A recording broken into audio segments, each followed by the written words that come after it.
Recording in progress. All right, good morning, everyone. It's 9 a.m. This call to order the 2024 McLennan County Salary Grievance Committee members meeting. First, I would like to, for the members of the committee to introduce themselves. Mr. Teetons, if we start with you. Josh Teetons, District Attorney. Scott Felton, McLennan County Judge. Bill Helton, McLennan County Treasurer. Andy Harwell, County Clerk. Well, that's me, Jeremy Lewis, taxpayer. Got one more, Judge. All right.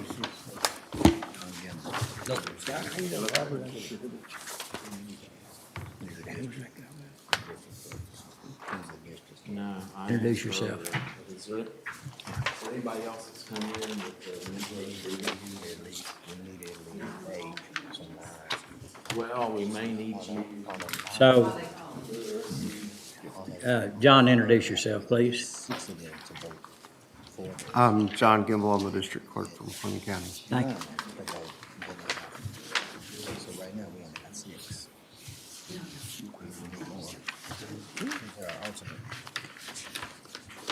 So, thanks again. I'd like to ask Mr. Dixon, who's the county attorney, to give the charge to the committee.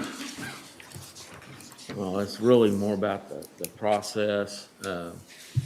What this develops from a salary grievance committee hearing is county elected officials receive a notice of their salary as it's set in the Commissioner's Court budget, and they have a right to submit a grievance.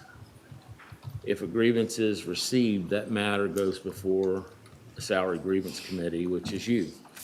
The salary grievance committee votes on whether or not to increase the elected official's salary by the requested increase. We'll start with the elected official presenting his or her position. Ask that we try to stay within 15, 20 minutes, but understand if longer is necessary. After that, the county, HR, and administration will give its position. After that, we'll actually open for public comments. They'd be limited to 2 to 3 minutes. And then we'll close the public hearing, and the matter will be turned over to the Salary Grievance Committee for a vote. It takes 6 votes. It takes 6 votes to take a recommendation before the Commissioner's Court. Since the county received Judge Lee's grievance first, we'll start with Judge Lee's grievance. All right, the public hearing is now open. Good morning, Judge Lee. Good morning, Judge Felton. I want to thank you all for taking time out of your busy schedule to come before this, to be a part of this committee. I believe this is number 7. Good morning. You would introduce yourself. My name is Cheverly Long. All right, thank you. But she's nobody public. Nobody public. With me is Robert Aguilar. I'll let him introduce himself. I'm Robert Aguilar. I'm with LULAC, League of United Latin American Councils of Central Texas.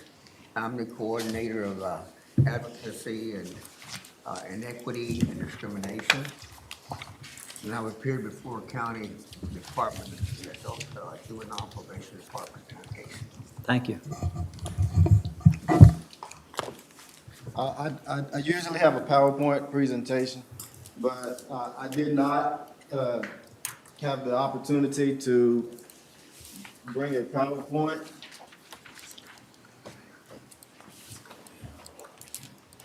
I had court all day yesterday. Thank you.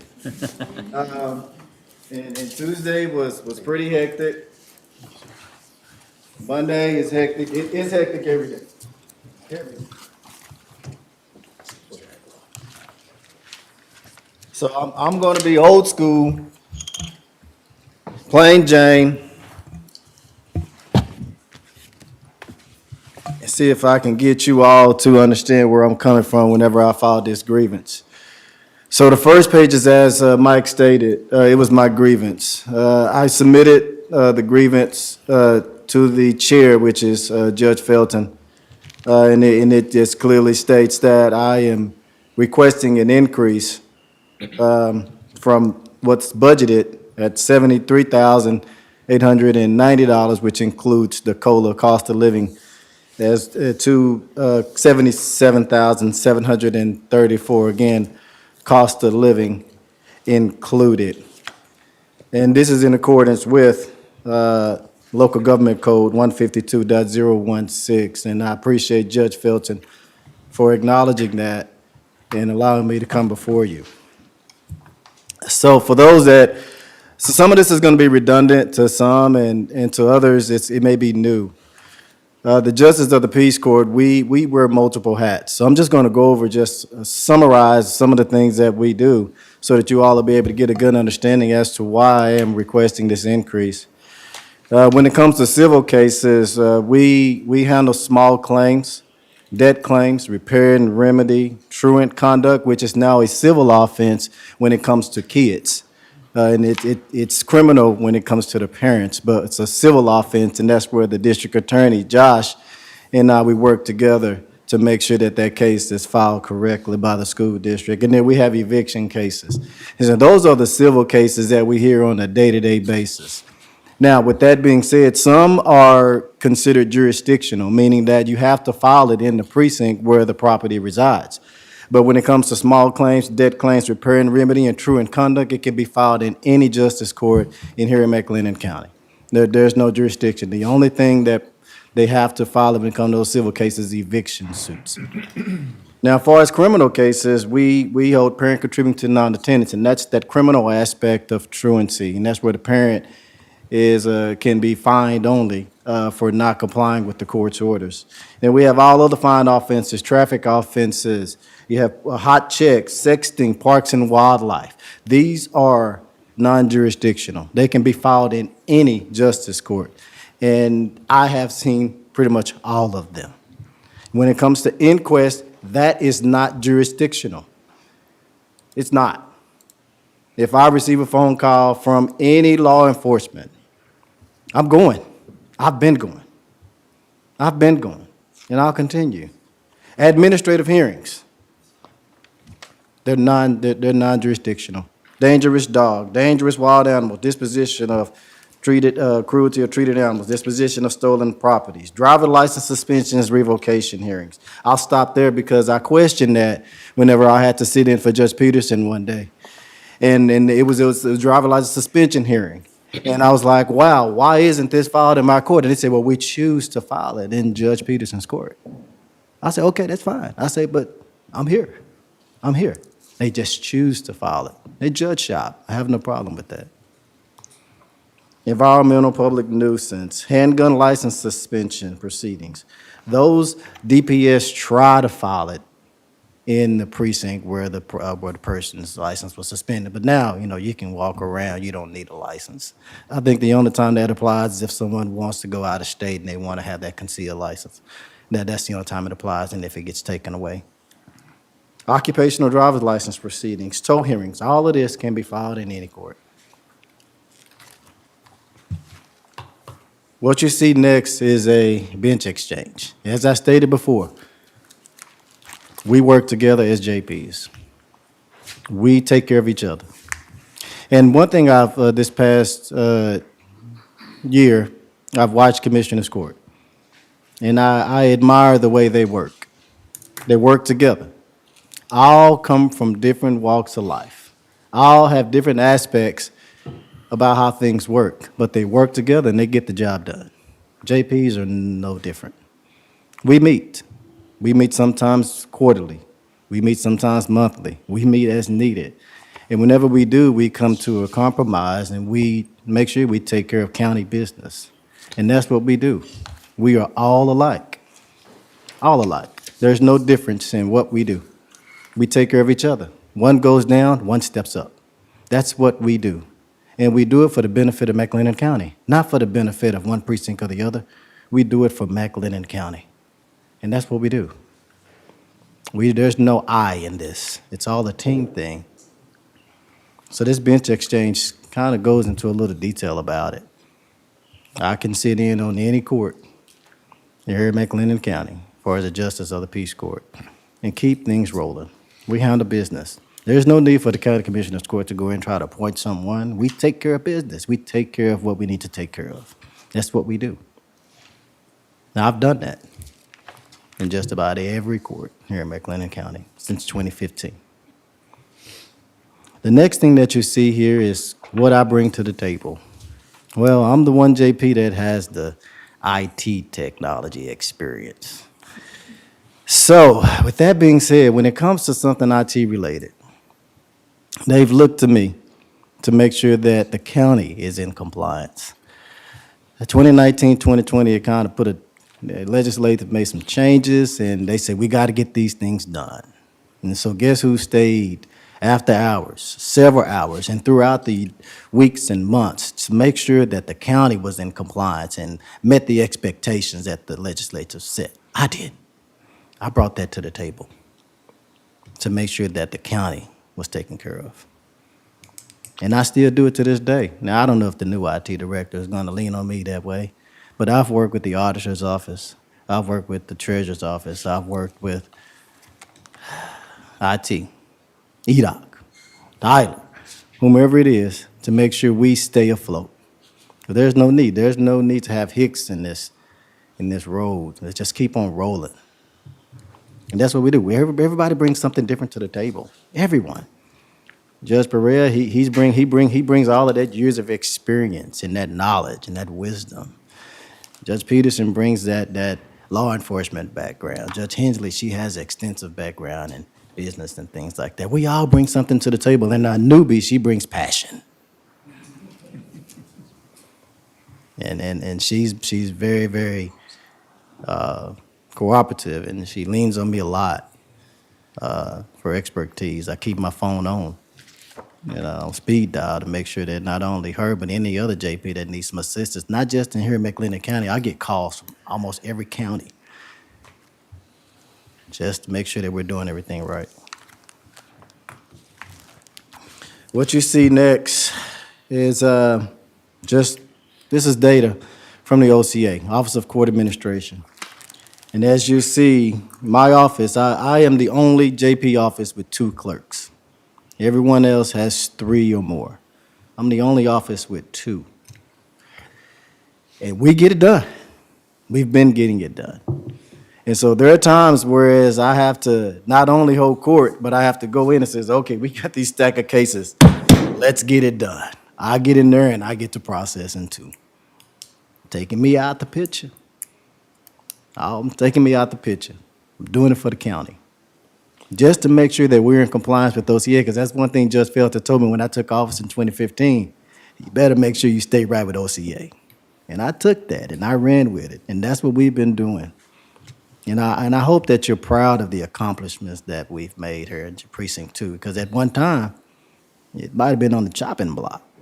But now we are one of the dominant courts here in McLennan County. We get things done, and people like that. Attorneys like filing small claims and debt claims in my court. Why? Because we get it done. They like the process. And as you see, that's what we've been doing over the last 4 years. That's data. Because every month, the court clerks have to go in and input this information into a system, and then this is what populates. The next page on the back, what you'll see is some corresponding counties. A packet, on this packet that you receive, elected officials appointed salaries review, you'll see a couple of counties there. So I brought out a couple of those, and I gave you their data as well. And so we have McLennan, Bell, we have Hayes, and we have Jefferson. And if you see there, and compare what they do to compare what I do, it's pretty much the same. offices are running. We're doing the work. But here's the difference. The difference is, if you look at that next page, and let's look at those corresponding counties. One of the differences is they don't differentiate and pay when it comes to their JPs. We do. McLennan County does. That's why I'm here. That's why I'm here. Because we are the only county, if we're looking at that data, where the JPs are not paid the same. The only county. Now, I've went in and I told you that the accomplishments that we've had, and I've informed you of what it is that we do. We work together. We are no different. I've performed inquest everywhere, and I'll go back to inquest because that's one of the most important things. It's tough, y'all. It's tough. This past Tuesday, it's a guy I grew up with. Been knowing him since I was, 9, 10 years old. I get that call at 2 in the morning.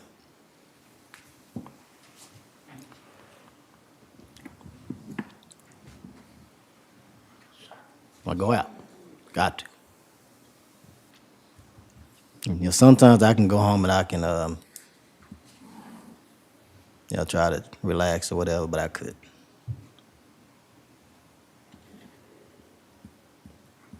Tossed and turned. All I can hear was just laughter in the back of my mind. That's all I could hear. So I tossed and turned to right around 7 o'clock. I got up. And then I had court at 9 o'clock. I'm working on 4 hours of sleep at that. Had court all day. And this was past Tuesday. And it's tough. It's tough. But we do it. I've seen some things that the average person can't stomach. I've gone to some places that the average person can't deal with. I keep this with me at all times. This is a multi-vapor cartridge, P100 filter. We don't know what we're going into whenever we get those calls. COVID-19 shocked a lot of us. We don't know what we're going into. If I get a call precinct 1, precinct 2, precinct 3, precinct 4, precinct 5, I do not know what I'm getting into.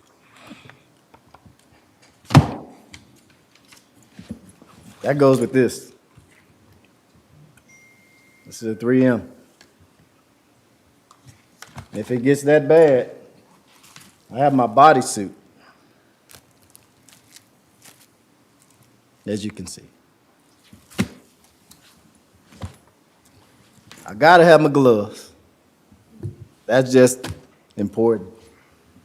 And I got my boots, and if it's at nighttime and I get that call by DPS, I gotta be able to see what I'm walking around. That's to help him, a lot of times, make sure we preserve that crime scene. There's no difference in what we do when it comes to responsibilities. The only difference is our pay. It's not right. Y'all can fix it. Y'all can fix it.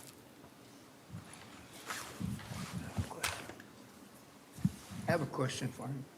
Why do you only have 2 secretaries and everybody has 3 or more? One of the reasons why is we were spaced.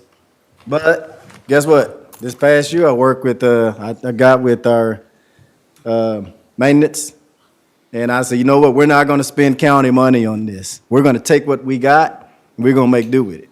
So he's going to come in, and he's going to remove some of the wall, and he's going to lower a table we have, and we're going to save the county money instead of trying to add and build something new. I'm always thinking about the county.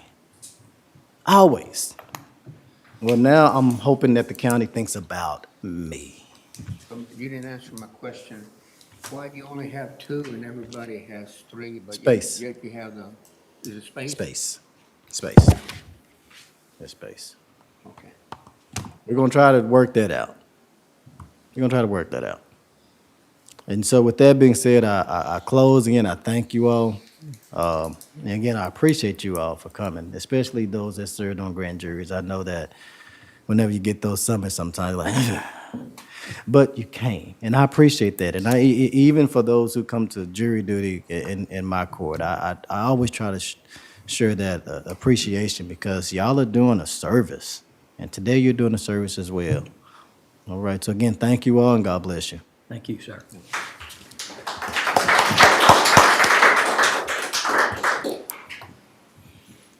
Okay, at this time, Holly, can you come up and present the HR information?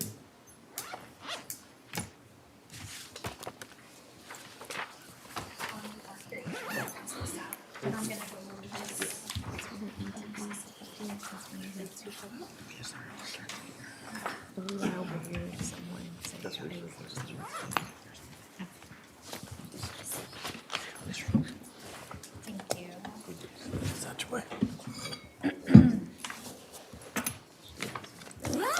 Okay, good morning, everyone. I am Holly Berger, and I'm the HR generalist here at the county. I am going to go over a brief overview of our compensation analysis process. You want- Oh, okay. So I have given each committee member a copy of what I'm going to kind of go over. So each year, HR conducts an annual compensation. We have a project for each county position. With the exception of elected officials, every other position has 5 benchmarks that we look at. Elected officials actually only have 1, and that is our comparable county salary data. So we have 8 counties. They're listed there on that first sheet that we look at. These counties were chosen based on workforce size and population. These counties have been reviewed and approved by our Commissioners Court. On this page, you will also see what we do with that salary data once we compile it. So, excuse me. We compare our county, McLennan County positions budgets to these benchmarks. And we do that by dividing our budget by the benchmark. There's an example there for a visual. So if our position is paying $45,000 and that benchmark is $50,000, our position is currently being compensated at 0.9%.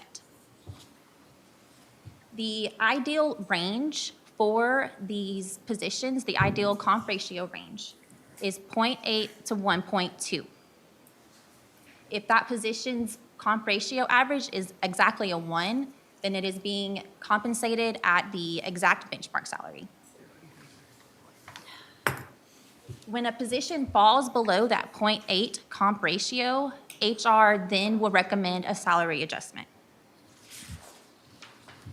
So HR's practice is to recommend adjusting positions with comp ratios below the 0.8. So during this year's compensation analysis, a focus was placed on constable and JP's salaries. Moving along to that second sheet, you will see that JP's 2, Judge Lee here, and JP 4 currently have comp ratios of 0.77, whereas JP 5 has a comp ratio of 0.84. So in that circumstance, HR would recommend a salary adjustment to those positions with comp ratios below the 0.8. Again, this is HR's practice. However, the court can consider other factors. So that brings me to the third page of the handout.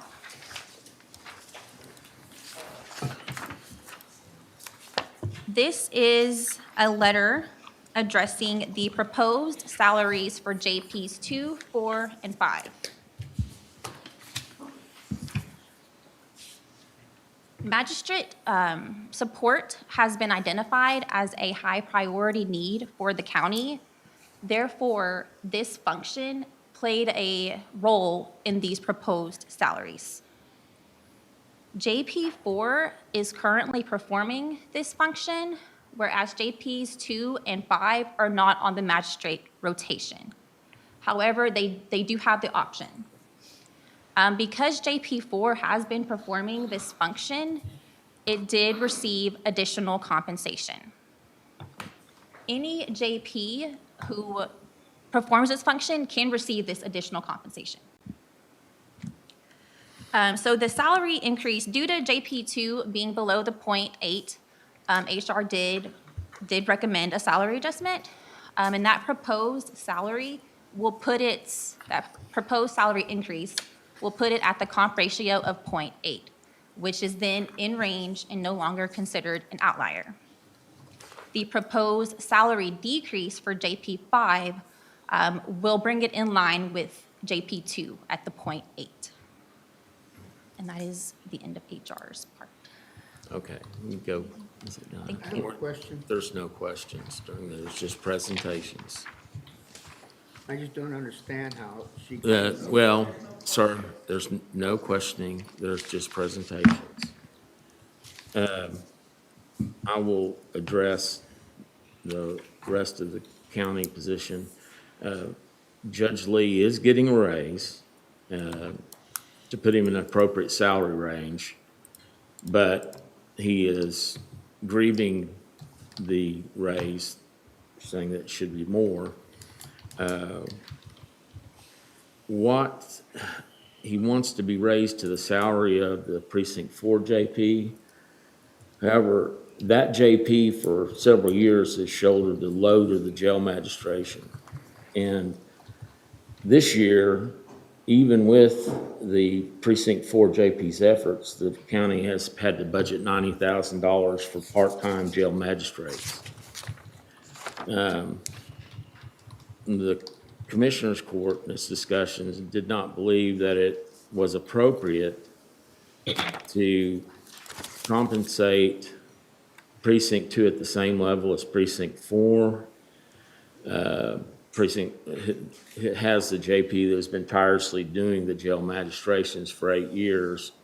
And admittedly, until this year and the raise he got, had not been getting adequately compensated for his efforts.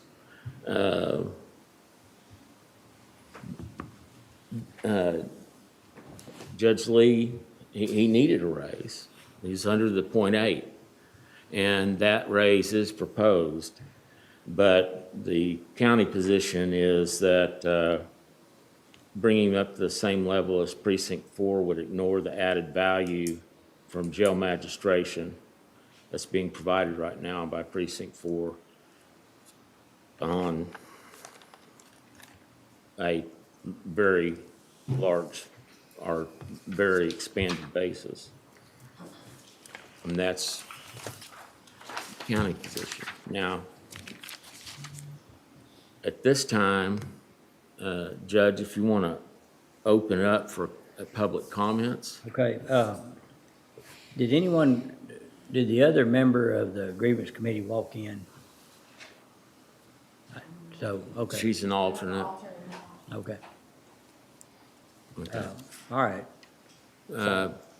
If you want to open it up for public comments. Yes. If you'll please keep your comments to 2 to 3 minutes. And if you would, introduce yourself and give your address. Okay, Robert Aguilar, 2416 Conner, Waco, Texas. I can't understand this paragraph 2 about Judge Sanchez. It seems arbitrary to me. I mean, where's the information that says what are the variables that were used to come up to this conclusion? There are no variables here presented by her saying that these variables such as this, and this, she came to the conclusion that she should be deducted the salary. What were the variables you used to come up? You know, she's gonna have an opportunity, Robert, in a second to, Okay. make her This presentation. is, I'm sorry, I'm sorry. this is If you have Judge anything to Lee's speak about opportunity. Judge Lee, well, that. Okay, I'm sorry, you I'm did sorry. right. That's all right. I just don't understand how she came up with this conclusion because there's no facts written here. There's nothing to justify what she said. Okay, well, we'll get to that in a minute. Okay, okay. Okay. I guess as a member of the public that's sitting on this side, Jeremy Lewis, 3407 Bogue Road. Quick question here. Are these full-time positions you do Monday through Friday? And you guys don't have any outside sources of income? You don't work part-time jobs? It's 365 days a year, We're on call 24/7. On call, but what I'm saying is you guys don't go down to Lowe's and Home Depot checking in at 8 o'clock. Are there any compensations for vehicles? So you guys are strictly, this budget right here, when it says this is your compensation, you drive your personal vehicle, you compensated at the federally mandated mileage for your cars and all of that, legal things of that nature. So the only way you guys can really hustle up some extra scratch is by doing the, magistrate of the court, the jail magistration. Do I understand it? Yes, sir. Am But I also- understanding that correct from all the information presented? Yes, sir. But also keep in mind, there's only one JP that's doing it amongst all of the other JPs. But there are still, the other JPs get paid $86,000 a year. Do you They don't guys, magistrate. you guys have the opportunity to volunteer when he doesn't do it or doesn't want to do it or anything of that nature? If I can I collaborate. mean, does he have a lock on it to where he says he pushes y'all out and says, nope, you guys can't come and do it? If it's okay if I address the court. So, when it comes to magistrating, whenever I first, took office in 2015, I was a member of, the matter of fact, everyone was magistrating that were JPs. Myself, Judge Peterson, Judge Hensley, Judge Villarreal, and Judge Richardson. We all were in that rotation, everyone with the exception of Judge Burrell. Well, there were some things that had happened, during the process, whereas I felt that it was some issues going forward, and it may have caused some issues with my office in regards to the jail. And so I pulled out of the rotation and I requested meetings going forward, and I never got the opportunity to meet with those officials regarding the jail magistration and the issues that were going on. And then since then, once I pulled out, then Judge Peterson and Judge Hensley stopped doing magistrations. And then that left Judge Villarreal and Judge Richardson, which is Judge Richardson Precinct 4. And then Judge Villarreal retired. Judge Miramontes took his position, elected position. And that's why you now have one, because she's still in training, because there are some changes in law due to the Damon Allen Act that require JPs to make sure that they understand what they're doing. And some of those issues that I had were due to the Damon Allen Act and other issues that were going on as far as mental health at the jail. And so, again, I had asked for meetings, but I never got the opportunity to meet with those officials to discuss that. So until that happens, and I'm still open to it, if we'd like to sit down with the sheriff and the judge and other officials in regards to that, let's sit down and let's come to a compromise. And then, yeah, that's I'm open to that. Louis, one thing, so in the 2024 budget, there is a opportunity to, if they do these magistrates, then precinct 2 and precinct 5 would be at the same salary level. 2 and 5, okay. And I guess one other question, you guys generate fees, correct? You guys, lawsuits, small claims things, traffic fines. So obviously that's court fines and court fees. That goes to operate the court budget, paying for salaries and that thing. The compensation you guys receive, is that based off of how much the fees you guys raise, or are y'all strictly compensated from taxpayer dollars? Strictly compensated from taxpayers' dollars. In the auditor's office, it's a little more complex because every time a case is filed or when a ticket is filed, so much goes to the county and so much goes to the state.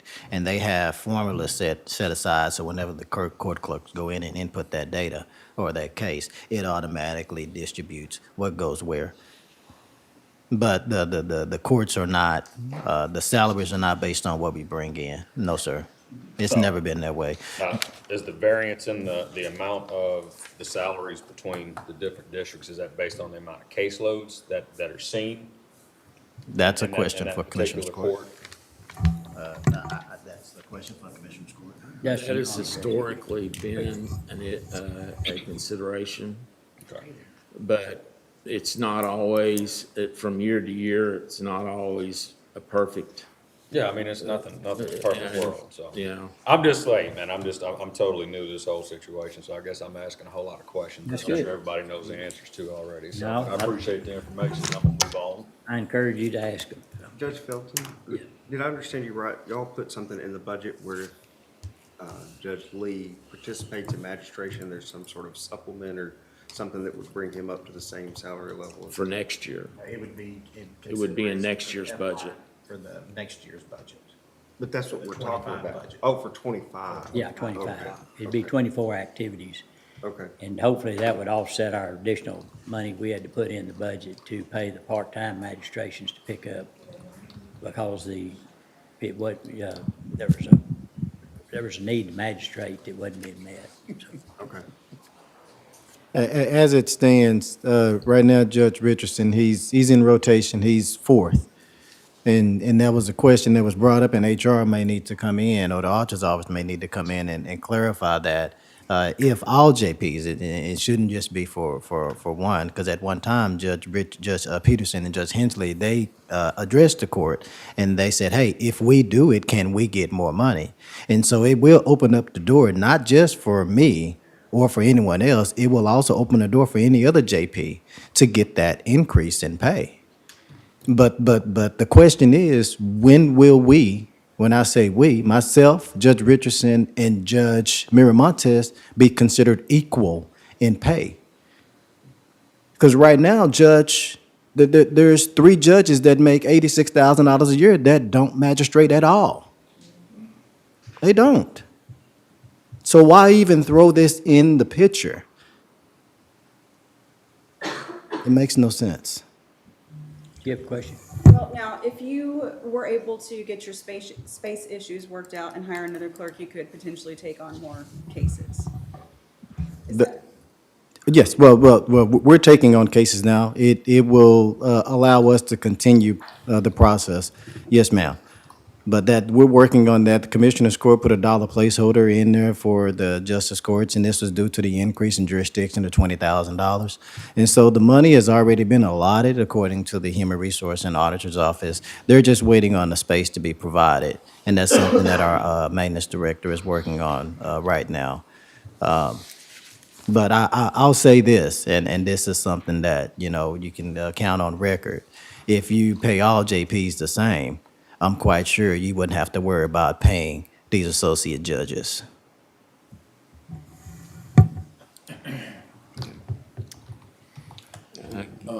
We're still- Is this open discussion? Is this what this is? Yeah, it's, if you'd like to Okay, ask. well, the thing that, I wanna get said here is that this is about structure. It's really, to me, it's not so much about performance as it is about structure. The county has gotten into this tendency here lately to start evaluating the person and then say, okay, well, that's what this position needs to be because this person has these characteristics. And, when you elect somebody, that's something for the voters to concern themselves with, whether somebody is actually doing the job or not.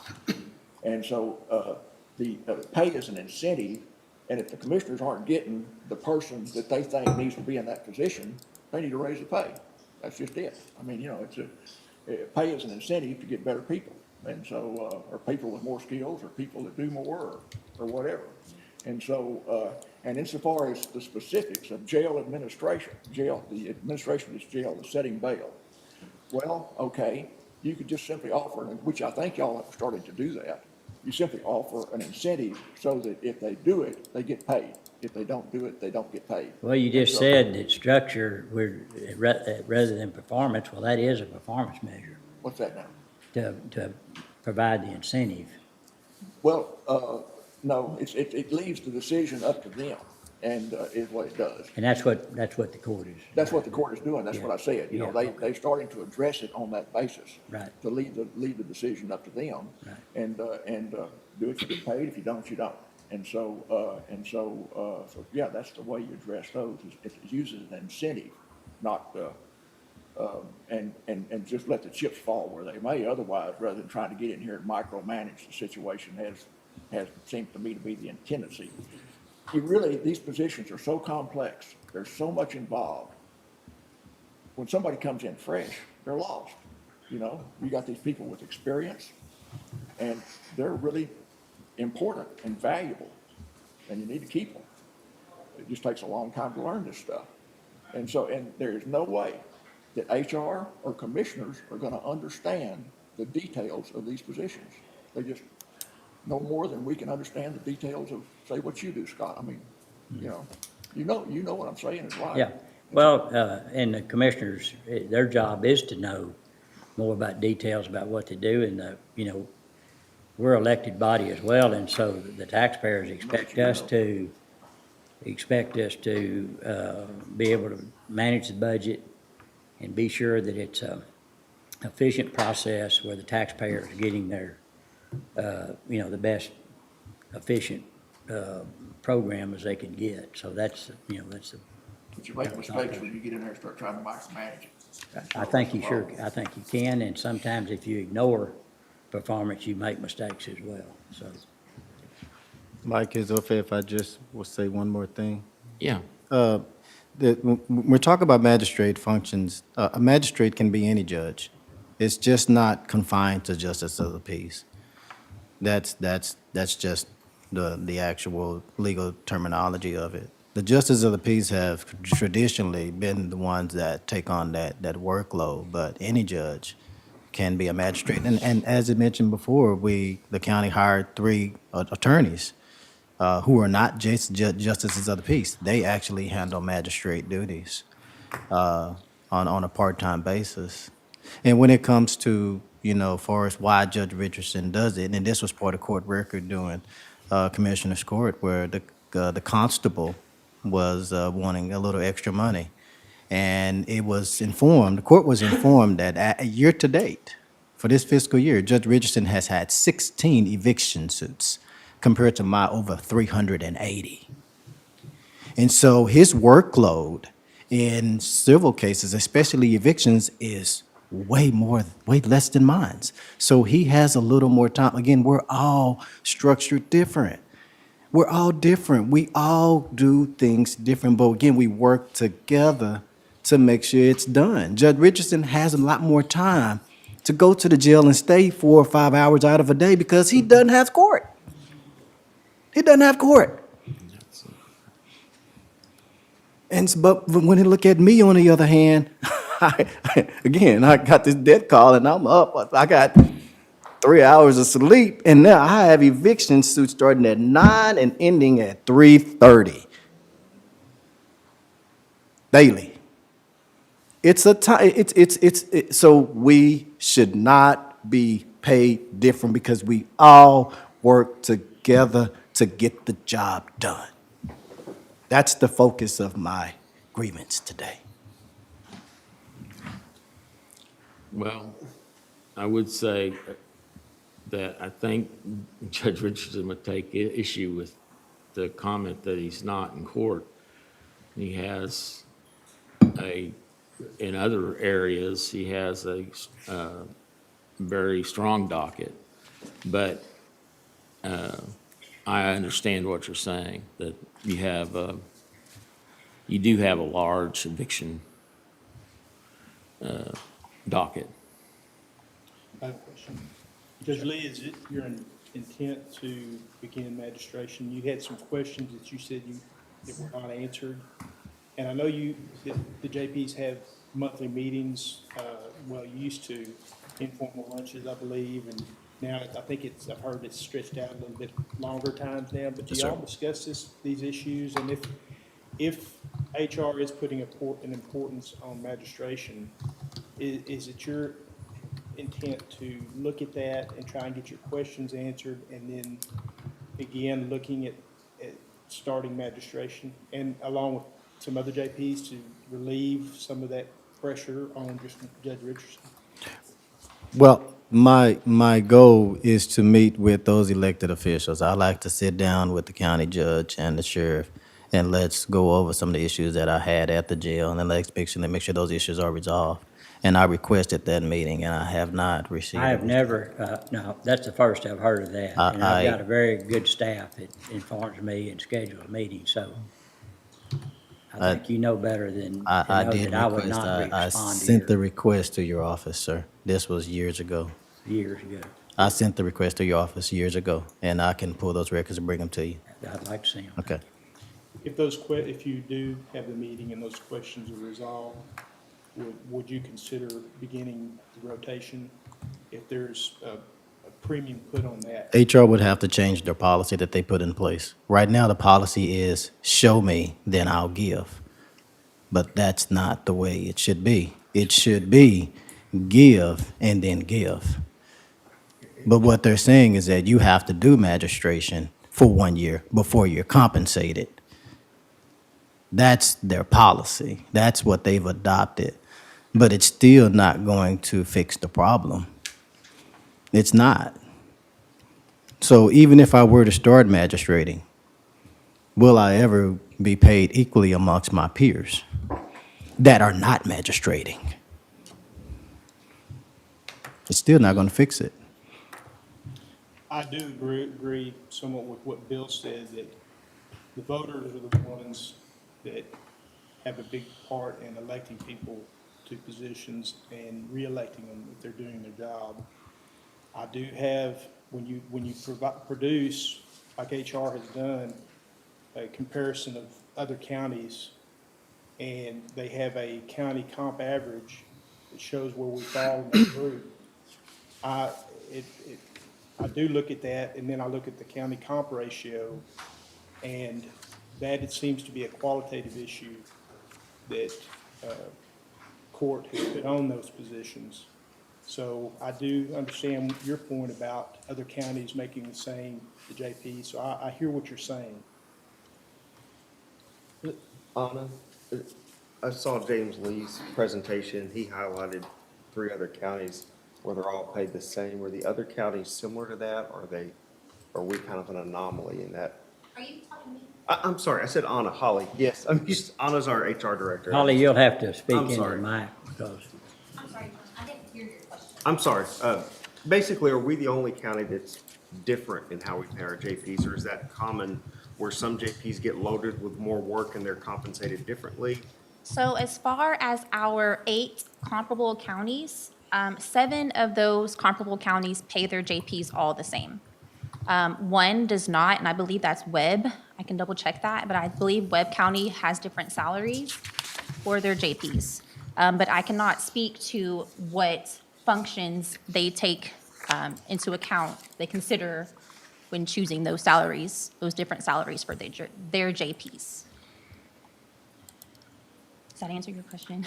Yeah, and I think one thing that hasn't been highlighted, I know several of the JPs, including Justice Lee, JP 1-1 and 1-2 have the hospitals in their area, and they end up every other weekend being on call for death calls and all week.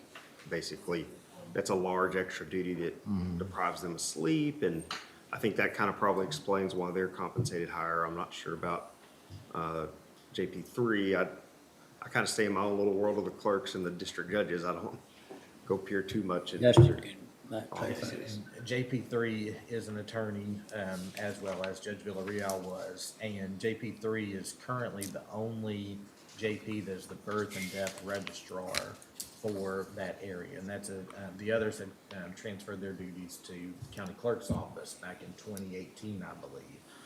And that's something that creates additional workload that's separate for that the other JPs have. So that's a reason for a differentiation in JP3 as well. And can I address your question, John? So with that being said, yes, the hospital is in precinct 1. However, most of the incidents occur in other precincts, and I want to commend our first responders for being able to stabilize these individuals and get them transported. However, most of these decedents pass away en route to the hospital, and whenever that happens, the doctor refuses to certify the death certificate because that person was not admitted into the hospital.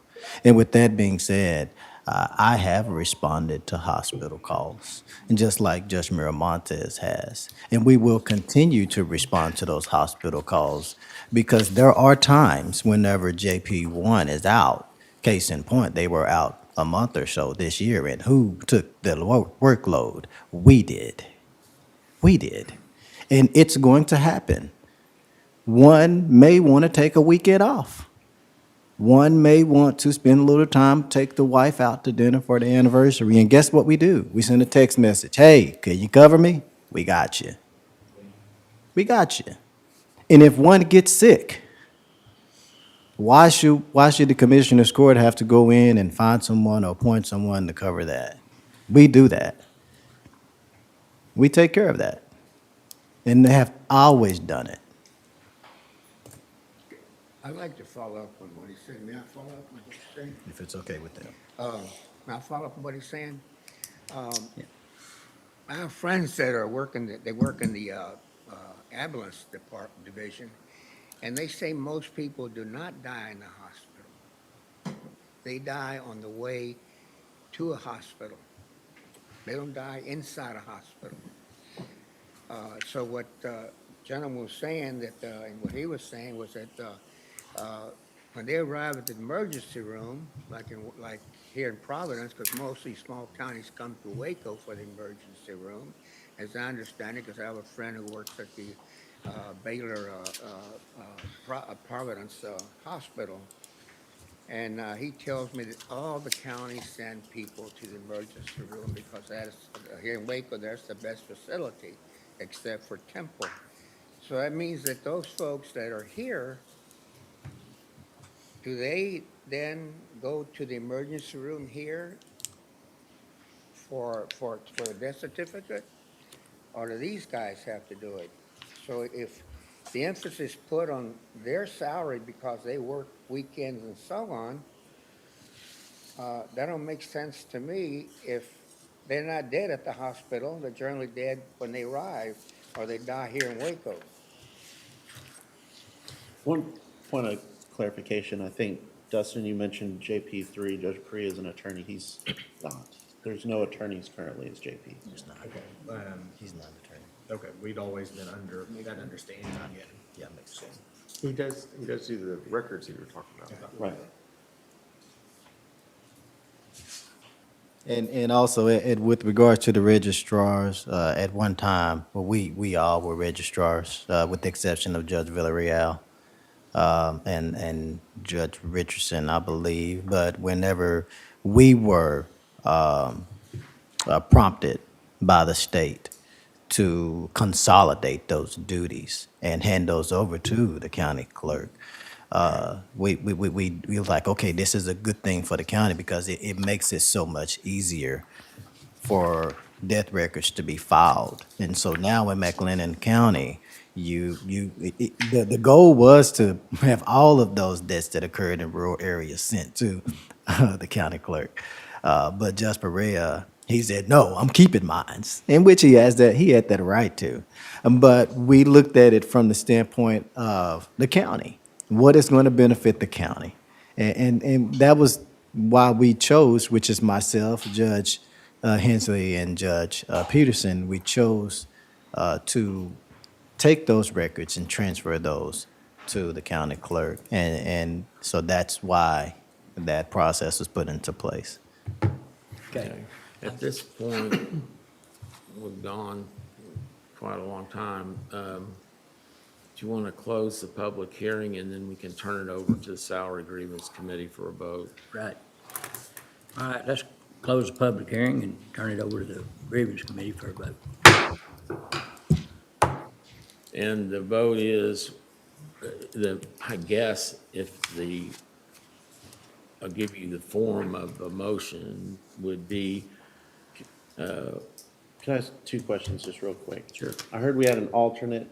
Since we don't have a full committee, does that alternate need to participate? Yeah, that would be great. She's heard the whole thing. She wants to participate. Okay.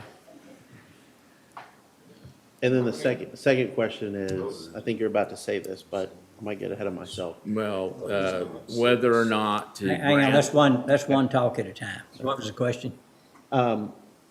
If we're limited to just the request of Judge Lee, that specific number. well, the specific number would be The request. his request. And his request is So is it a to go binary? from 73,890 to 77,734. Okay, well, let me be more specific.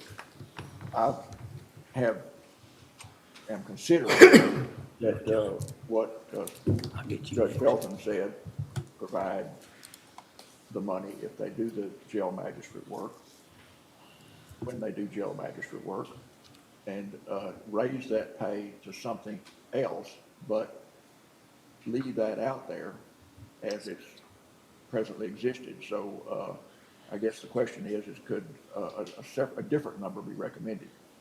No, it's the number requested. John? Well, and I kind of dovetail along that. First, is it a binary option? We either accept his request, or do we make a recommendation to set it to X and we decide what X is? I believe the recommendation, they make a salary grievance. I believe your recommendation is based on what Ask. they have asked for. Okay.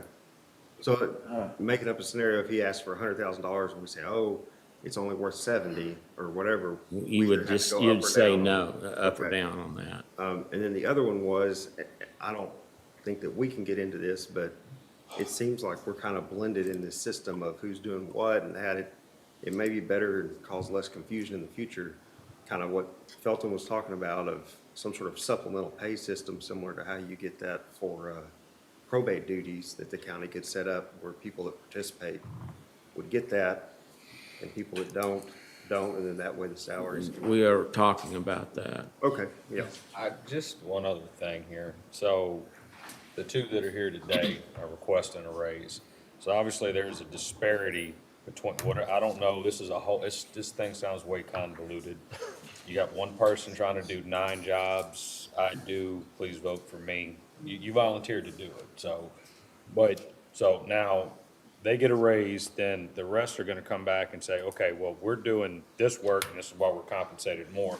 So this is in turn gonna make another grievance committee meeting that somebody's gonna have to come sit here and listen to why they say they need more money. So in my head, this is gonna generate more money coming out of taxpayers' pockets when they get, this is something to consider. Because if people are being compensated at a certain rate right now, and if they get, everybody below them gets it, they're gonna want more. So this is not just 2 votes today, this is gonna be votes for 3, 4, 2, and 1 down the line.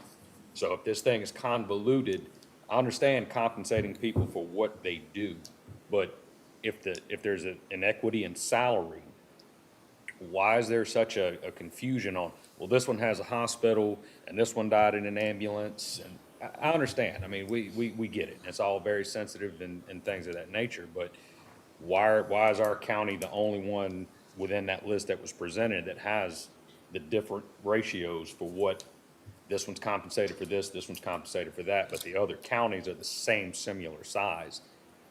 Everybody's compensated the same. So if there's a difference here in McLennan County, there has to be a reason why. And nobody's presented a good answer for that today. It's historical. We have had precincts that didn't perform. And I can understand that because I'm personally, like, I don't know about anybody else, but I'm volunteering to be here. I'm losing money out of my pocket to do this, which is fine. I'm not crying about that. But what I'm saying is I'm about compensation for what you do. And I don't understand why there's a difference in what this is gonna generate down the line. That's my only thing. I have a question, Judge. Yeah. Just for Hearing's closed right now. Just for clarification, so, I mean, the public comment's closed right now. so what Judge Lee's asked for is 77,734. What he is proposed in the 2024 budget is 73,890, is that correct? Right, he is getting a raise to get him to the 0.8, by the 0.8 comp ratio, but But those it's are the not, two the figures. it's not the raise that he is asking for. So when we vote on this, it's either leave Judge Lee at 73,890 or approve the 77,734. Right. That's correct. Okay, so what percent raise, Holly, what percent raise did Judge Lee get this year to bring him up in range of the peer group? To bring him up from his current, I'm speaking fiscal year 23 salary to his requested salary of 77,734, that is a 13.86% No, increase. that's not what I'm asking. Oh, I'm sorry. What raise is he getting this year? I want to know what raise he's getting minus the COLA. Okay. What raise was he given without the COLA being considered? Let me get that figure. Because the COLA is 3.51, if I'm understanding correctly. That is correct. Okay, so I 3.5 is wanna what's know- proposed. That's- Proposed. Yeah, Yes, we we have- still have to have hearing on that. Yeah, we still have to have a hearing So on the that. proposed COLA is 3.51. I'd like to know what percent increase he had by court this year. It is 8.23 So he's getting an 8.23. That's salary with the, increase. that's with the COLA. Is that with the COLA or without the COLA? That's with COLA. Yeah, What is it without the COLA? It's gonna be 4 something. 4.7. 4.7, so he got a 4.7%. 4.72. And what was the justification, if I may ask, for court to increase, you touched on that a little bit, but for his increase of the 4.72? Because he was under the comp ratio when compared to the other counties. He was under 0.8, he was at 0.77, so he had to be raised above that. Okay, so now, with the increase of the 4.72, and you add the COLA on top of that, 3.5. 3.5, that gets his comp ratio to 0.83? Is that correct? That will bring his comp ratio to, I'm sorry, was that for the 77,000 that he's requesting? No, ma'am, I'm looking at your sheet that you gave us, the compensation review. Uh-huh. It shows on there that with the 73,890, that's his 4.72% increase plus the 3.5 COLA that's proposed. That would put him to 83% on his comp ratio. Is that correct? That is correct. It is slightly skewed because that is including our proposed COLA. Right. Whereas it's being compared, the other counties, it's still using the fiscal year 23 salaries because we don't know their COLA. So for clarification, the 4.72 that was added, approved in court, that would get him to the 0.8. That is correct. If he then with the COLA added on, if court approves that, that would get him to 0.83? That would get him to 0.83. Okay. However, that is slightly skewed due to it being our fiscal year 24 salaries. That's comparing it to fiscal year 23 of the other counties. Okay, I Because understand. we don't know their COLAs. I understand. I'm trying to figure out how is it that everyone got the COLA? How is it that my COLA increased me by 0.3? The COLA, even with the COLA, it still should be 0.8. The 73 is 0.8. Am I right on this? It's Right. 0.8. You're right. It's 0.8. It's not, it doesn't go up to 0.8. You've been increased to 0.8, and the COLA is separate. So just for clarification, the increase to his salary, JP2, was 4.72. That's separate from the COLA. Right. Okay, all right. Other questions? Okay. Does anyone have a motion? I will move to increase. Okay. Is that what we're doing? You moved to increase him to 77,734? Yes. Okay, is there a second to that? Is there a second? Motion dies for Motion lack dies of for a lack second. of second. Is they're, well, that's kind of it, because all we do is recommend. Mike, I have been in these before, and they have at times recommended something less than what was requested.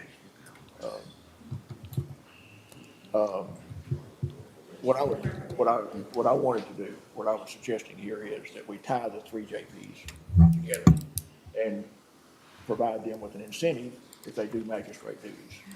And so, We can't do that in this, that's a commissioner's court deal. We can't really do. Yeah, you can request that to Commissioner's Court.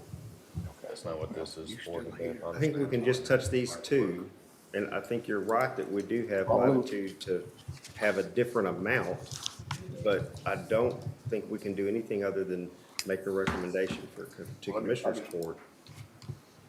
I would prefer if we could address this issue appropriately, and I guess with the constraints, we're not able to do so.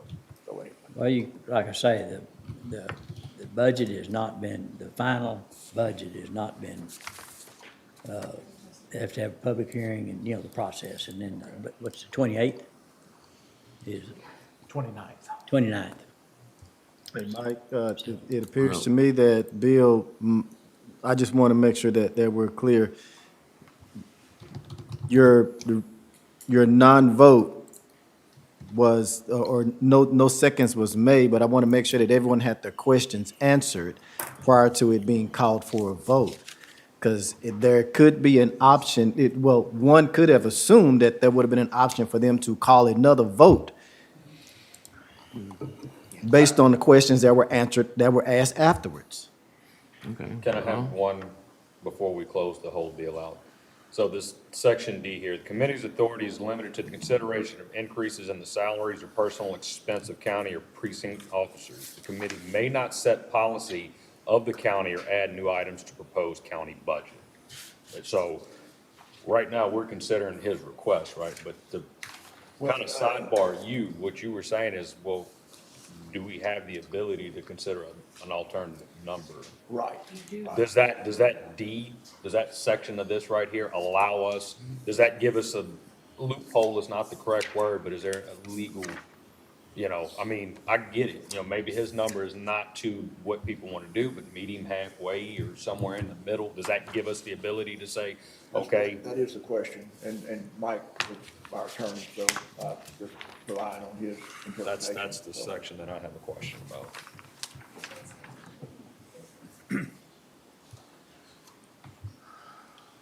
It's limited to increases in the salaries. So I guess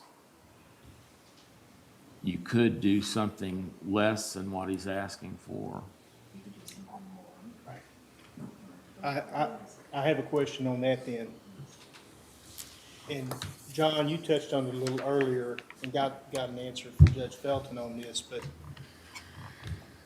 my question was, I was a little confused, Judge Felton, when you said that the court has considered the magistrate positions, and then Dustin, you said that the court could do it next fiscal year.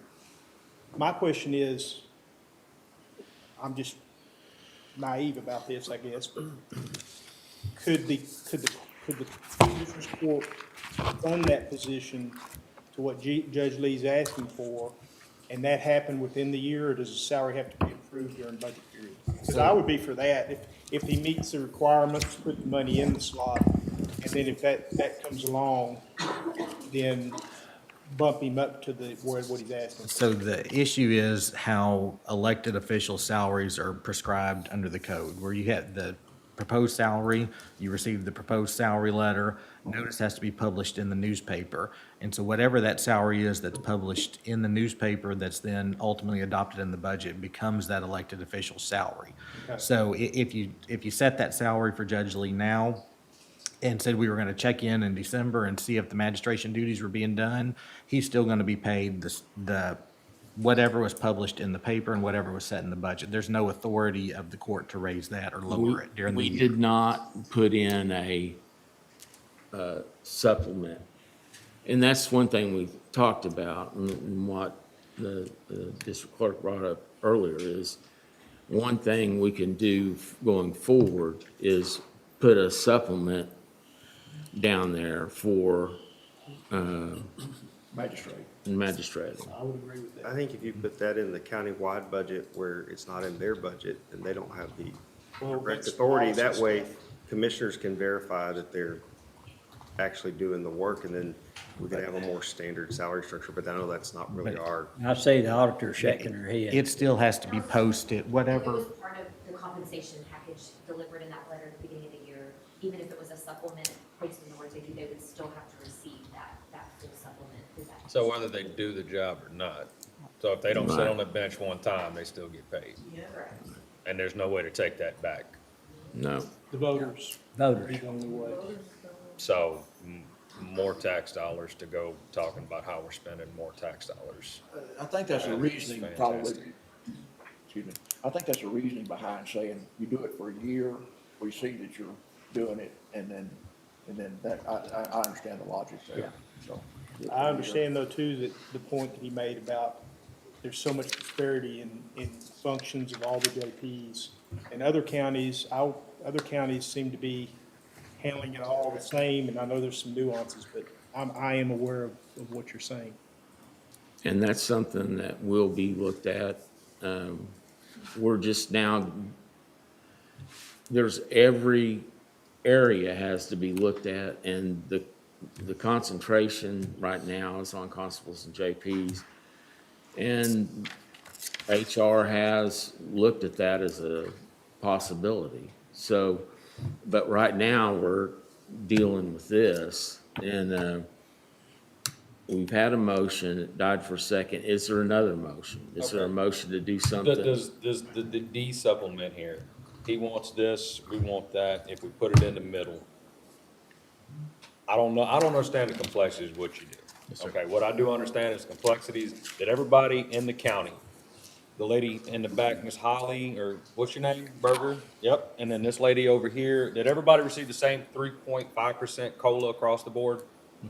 Yes. So, is that what, am I voting on him receiving the same COLA compensation? No, he's gonna get the same So COLA he's gonna get the same compensation no COLA? matter what. Okay, so I'm kind of a meet in the middle kind of cat, so if we can say, if he wants 73 and 77 and 75 seems to be in the middle, do I have the ability to raise my hand and forward that motion?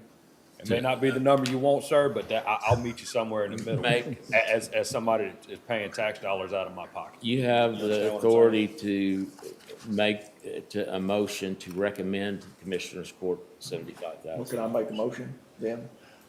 I have researched the JP's, budgeted salaries last year and this year, and there, has historically been a structure, whereas certain JPs, well, JP 11, JP 12 are paid the same, and JP 3, all three of those are paid the same.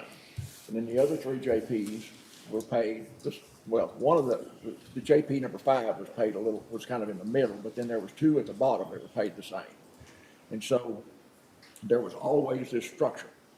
And so, well, we left that structure this year, and because one of the JPs had, through considerable personal sacrifice, done extra work, I think, primarily, that's what it appears anyway, well, the conscience, everybody's conscience said, well, he needs to be compensated. And so, I mean, that's what I can see. And so, whether it's right, entirely right or wrong. Okay, well, okay. We, in hiring a new JP, the budgeted salary for that position was actually lowered. It was not only, was it not what it was previously, now it's lower, which, that's just doesn't pass muster in my mind. So. Well, what you're I'm getting gonna into recommend policy is- and stuff again, Bill. What I'm gonna recommend is that all three of those JPs have the same basis. That's policy. That's not this Okay, procedure. well, I'm making Specific it a to- motion for one position, Okay, but that is the backing behind mine. Whether or not that is adopted or not, well, that's up to somebody else. But $75,098 is what I'm recommending for this position. And, that's, 73,890 is what's budgeted right now. Okay, And then so, I'm recommending 75,098 $75,098 is the motion on the floor. Is there a Is there second? I second that if it meets in the middle. Okay. right, And any other can we call for a questions? vote? Generally, you say, is there any other questions by the court, by the committee? If not, we'll start from that end and voting affirmative or yes would be to vote for the Affirmative motion. 75. I'll vote for that. Yes. Yes. Yes. Yes. Okay, We've got one more out there. The alternate? Alternate. Yes. hey, did you get, the alternate's So name? 70, make sure that we got this written down. You got it written down, Holly? 70,098? So 75,000. Oh, sorry, yeah, 75. I wrote that down. It's 75. Cutting them down. Okay, could we take a break for Yeah. everybody to? All right, let's take a 10-minute break, recess.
Grievance hearings back into order.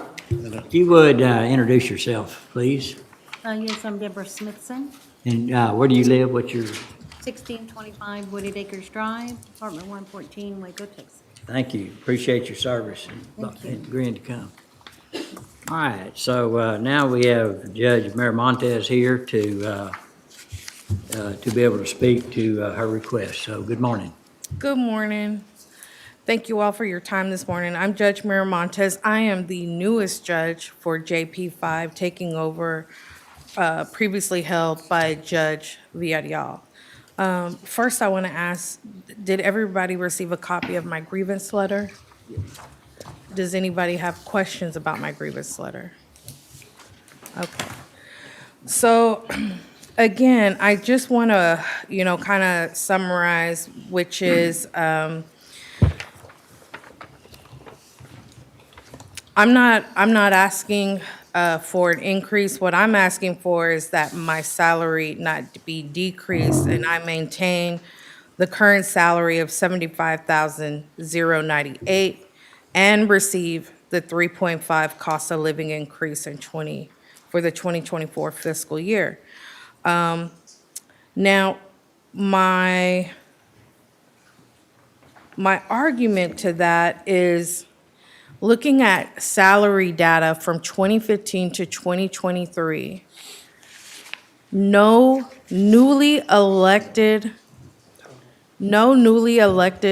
official has received a decrease in pay.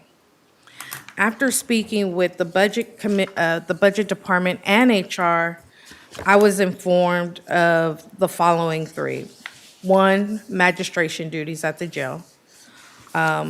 I'm not a licensed attorney, and then, of course, the volume difference between the precincts. And so what I wanted to note out, a couple of things that are different is that, again, I want to make the point clear to those visiting, is that no one has had a decrease ever in 15 years. So when I asked the question both to budget and to HR, and those three reasons were given, those are not applicable to me because they can be applied to every judge. As recently mentioned, you currently only have JP Judge Richardson, JP4 magistrating, okay? You have no other judges magistrating. However, they took office in 2015 and earlier, and their salaries were never decreased historically. Okay.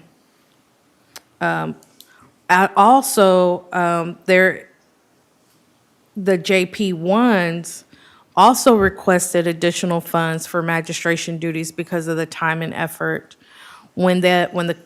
According to a newspaper article that I came across, I tend to do my research, they were implied that they were going to get a decrease, but they denied it. So it was just a simple denial for my fellow judges, and that was respected.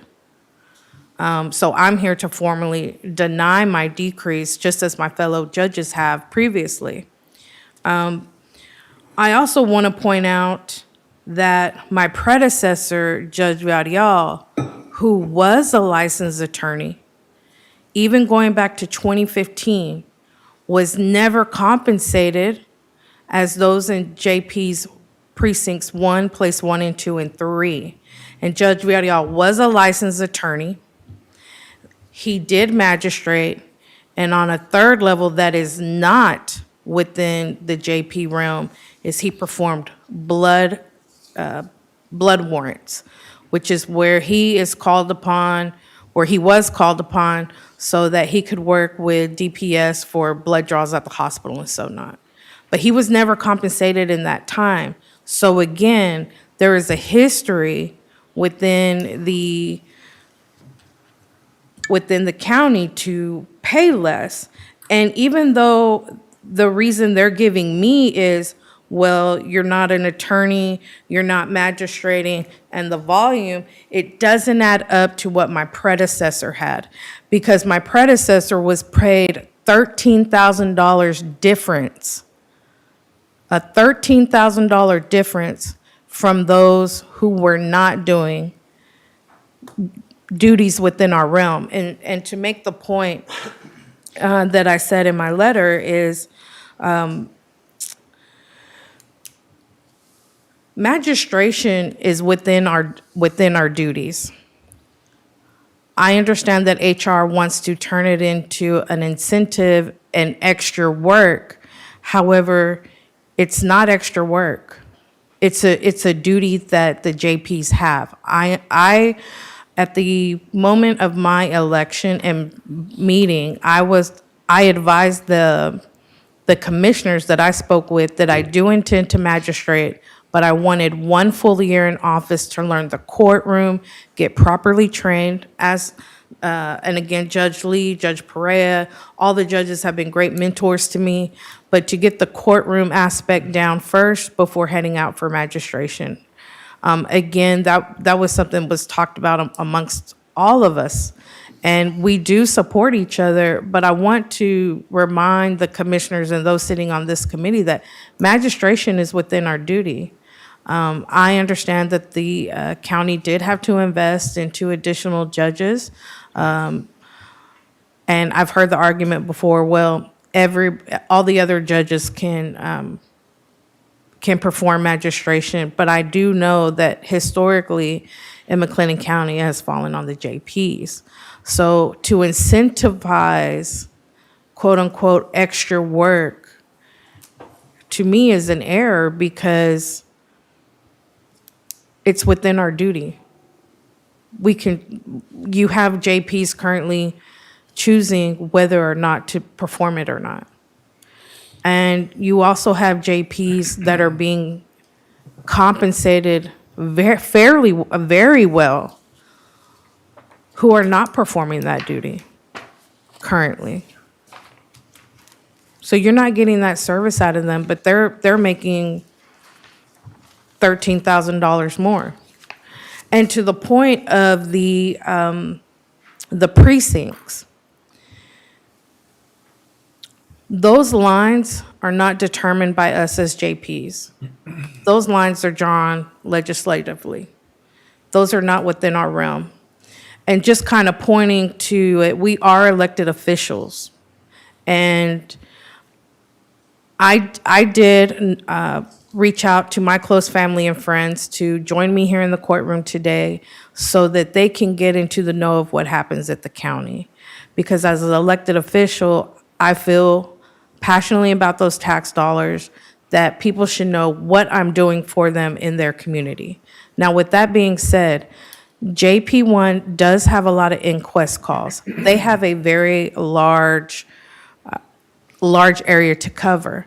They also have both of the hospitals and most of the nursing homes in the greater Waco area. Okay, so they're naturally going to get inquest calls. Okay, I did a little research, and I think last year they did 300, a little over 300. There's 2 JPs there, so that's about 150, 150 a piece. I can tell you right now, I'm a new JP, and I've already done 54 inquests myself. So I've already hit half just in this year alone. Okay. So I understand HR's attempt to levy the scales, but even with the documentation that was just provided, showing that I was at 0.84, JP is at 0.77, JP 4.77, you have JPs 1, place 1 and 2, and Justice of the Peace 3 at 0.94. And in the testimony given, it was saying that 0.8 is sort of the sweet spot. So if that's taken into consideration, then again, there is a bias somewhere when discussing the pay. And those biases should not be taken into consideration because there is no definitive benchmark for us as elected officials. basing our work off of our precinct size should not be a considering factor because we are all doing the same work. Also, again, I just want to point out, historically, this role was completing the task, the duties of the JP up until retirement, and historically was never compensated more than the fellow JPs that were not. Now, again, I just want to point that out. So when I got my notification that my rate was going to go down to $71,000, I was actually not surprised. But when I started looking at the data and realizing, well, I would be the first Hispanic female in the county to be elected to a JP seat and take a salary cut their first year in. It's never happened before. Never happened before. So my question before the court is to consider not raising, because I do want to prove myself to my constituents and the commissioners, to maintain my salary at $75,098 with the additional 3.5 COLA. Are there any questions? Any questions? What I heard you say is not what I read in your request. I heard you say that your request is for $75,098. Yes, that's my current salary. That's your, well, that's what was budgeted for, no, yes, that's your current salary. Okay, if a COLA's added, it's $73,890. It was my understanding that that's what was in your request. Is that wrong or is that right? No, I'm asking for $75,098 plus the COLA. Okay, that's what I understood. And we got to start kicking the COLA out. COLA doesn't matter, you're getting the COLA no matter what. Exactly. Okay. So the COLA doesn't, regardless of what the salary is, you're getting your COLA. Okay, well, my previous motion was assuming a COLA. I mean, the previous vote that we had. In other words, it wasn't that figure plus a COLA. That was the figure. Well, let's pass. I think that would work, Mike, because we're making a recommendation to Commissioners Court to adopt the budget. It wouldn't be add a COLA on top of it. This is our recommendation for the salary for next year. That's right. I think that we're recommending a salary. Yeah, the COLA's kind of out the window. Yeah, I was not, yeah, the COLA was not part of the issue. That was the salary. Judge, at this point, for the county's part, I don't think it's necessary to bring Holly back up, because the same thing would be said. I would point out that the reduction of the salary in this position was actually discussed before it was even known who would fill the position. It was back when found out Judge Villarreal, who was an important asset to the county, that he was retiring, and it was discussed that whoever came in new, they didn't want to start them off at the same salary as Judge Villarreal, who was experienced long-term, actively conducted jail magistration, as you said, was an attorney, and could do blood draw warrants. So it was more about the value provided to the county by Judge Villarreal than who was coming in. It was known that whoever was coming in was not gonna have this experience and stuff. So, So my question to that is, why was Judge Villarreal valued different historically with those assets than his peers? In 2015, he was making $49,931. His peers who were not judges, who did not do blood draws, and who were not magistrating made $65,463. That's a $15,000 difference. I can't speak for that, but I can tell you when he did request a raise in FY '22, he got a significant raise. Right, so you're telling me that so just based on that testimony, from 2022, when he requested his last raise from 68,898 to 75,098. He requested that raise alone and only at that time. That's, all I can go is by what the papers say, what the. Okay. So again, so when were these benchmarks presented to the commissioners as the benchmarks for justice of the peace? I have no idea. Okay? And So that means these, you'll let so, me- if you'll go let me ahead, keep going. finish, and then you be free to say anything you need to say. Because it was during the budget year when Judge Villarreal retired, and we would have somebody coming in during the budget year, there was no way to change the salary.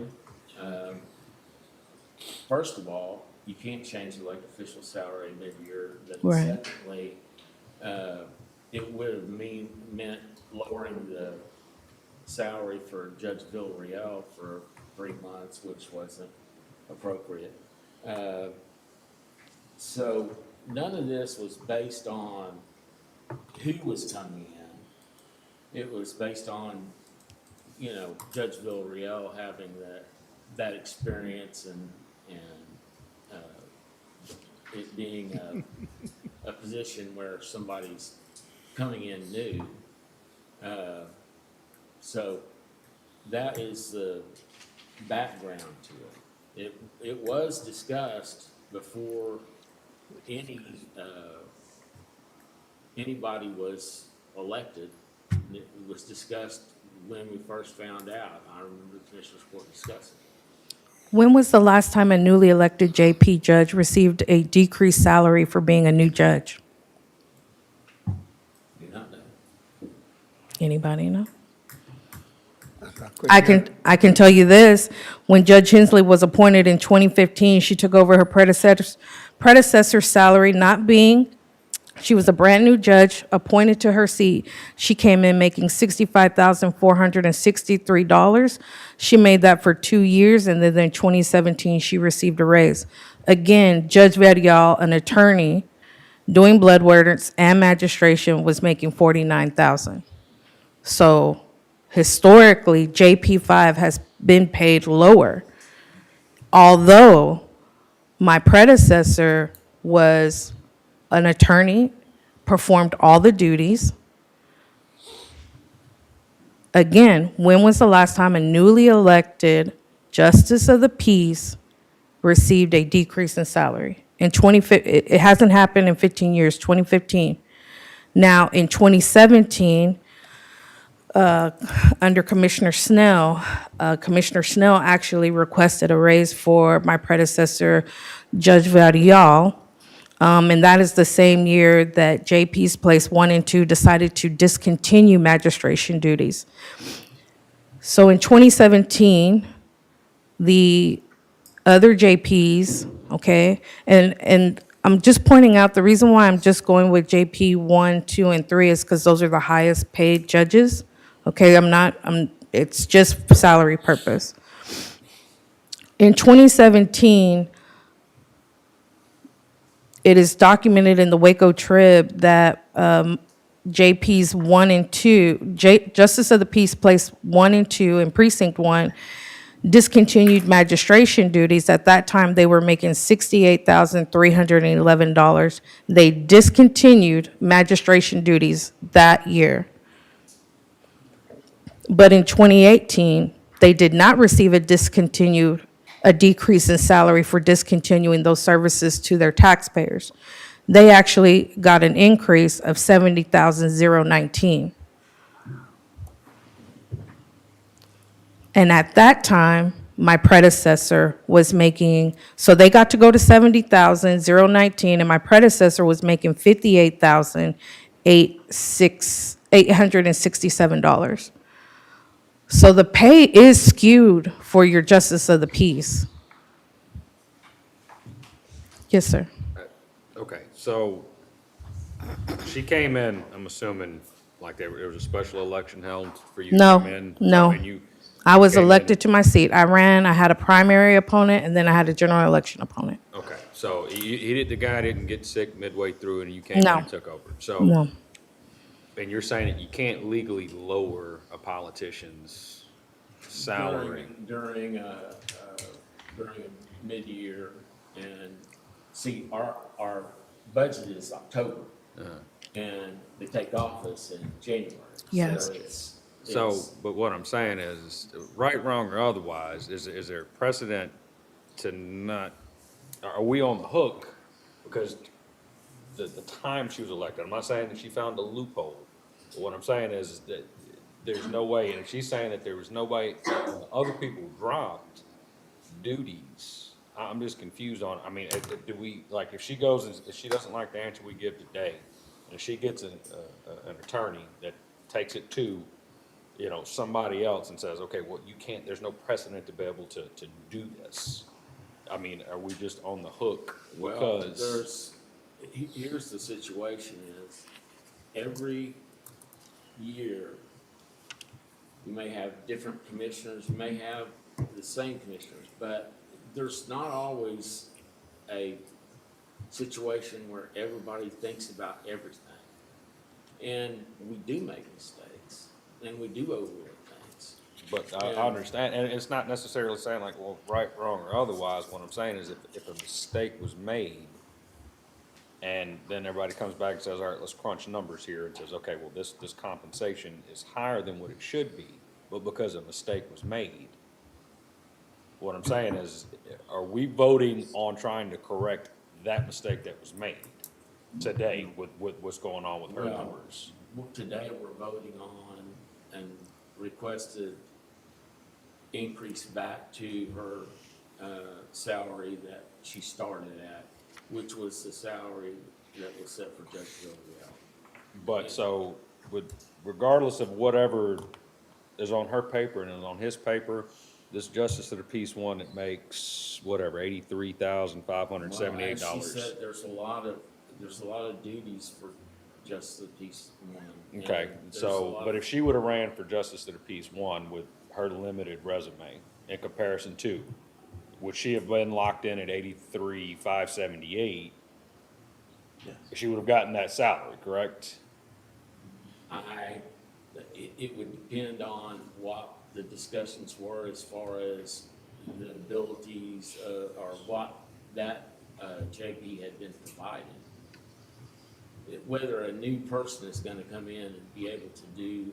I understand if they're gonna be able to come in, but what I'm saying is we couldn't lower her salary then, right? I mean, we're doing a whole lot of talking and she's got a whole lot of facts and I'm hungry. So what I'm saying is if she went to Justice and Peace one, and I'm not trying to be facetious, what I'm saying is if she would've went to any one of these other precincts with her paperwork and she got elected there and she would've got paid that, right? And then we would've had this grievance committee for this, what I'm trying to understand is the policy. Because there's such a disparity. I'm really confused about compensation for what people put in, okay? I know I show up at work at 5 AM and I work till 5 PM. I'm compensated $27.50 an hour for every hour I put in. And anything after 40, I'm paid time and a half. And so today, I'm missing 12 hours of overtime. And so I can tell you down to the penny how much money I'm missing, right? No excuse for that. I'm here. She's here for that. So is there legal precedent if we say nope, and can she come back and sue the county? She could always come back and sue the county. Okay, but what I'm saying is But what the I'm likelihood telling you, is. from the standpoint, maybe there's some unfairness in the process, if you look at it from just 10,000 feet. But I'm telling you, there's never been any discussion of race. No. I don't, we don't have to play that card. I'm No, just we saying, don't. Because that's neither here nor there. What I'm saying is that if that number is that number, and if she went to any one of these other precincts, regardless of if she identifies as a carrot on Sunday and celery on Tuesday, okay? What I'm trying to say is that number would not have changed, correct? Based on the policy, if she went over It may here. have changed if she'd went, let's say, to precinct 4, and he's doing all the magistration. and has experience. They may have thought, well, bringing an inexperienced person in and paying them the same amount as this person that's putting in all of this. I may not understand the be thought, same. but what I'm saying is we couldn't legally take her money when she took that seat, right? Because she has no experience. You guys could not legally drop her salary. Is that correct? Am I understanding that? During the year, but we can always, I mean, in another budget year, Yeah.